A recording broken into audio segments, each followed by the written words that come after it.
Hi అండి, ఎలా ఉన్నారు? వర్షం పడుతుందండి. మా అమ్మగారి చేత తులసి మొక్క నాటిస్తున్నానండి. ఆవిడ చెయ్యి మంచిది. మా అమ్మగారి చేతితో అండి ఏ మొక్క నాటినా అది బాగా వస్తాయండి. మొక్కలన్నా కూడా మా అమ్మగారికి చాలా ఇష్టం. ఇదండి పాత వీడియోనే తీసేసి ఇలా షార్ట్లో పెడుతున్నాను మళ్ళీ ఇప్పుడు. ఇక్కడండి బెంగళూరులో అయితే అండి మొక్కలు బాగా పెంచుకుంటారు. అద్దుకున్న వాళ్ళండి ఎవరైనా సరే కుండీలో మొక్కలు బాగా పెంచుకుంటారండి ఇక్కడ. ఇక్కడ గవర్నమెంట్ కూడా మొక్కలండి రోడ్డు మీద అడ్డొస్తే తీసేసినా సరే అవి తీసుకెళ్ళి ఇంకో చోట మళ్ళీ వేస్తారండి. అంతేగాని మొక్కలలా పాడేరు. అందుకని ఇక్కడ అంత చల్లగా ఉంటుంది.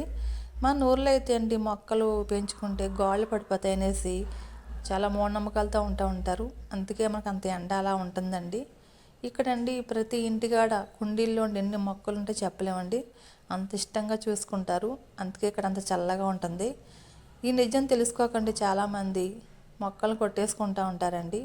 మొక్కలు పెంచితే అయ్యే మనల్ని కాపాడుతాయి. ముందండి ఎండలు బాగా విపరీతంగా ఉంటాయి.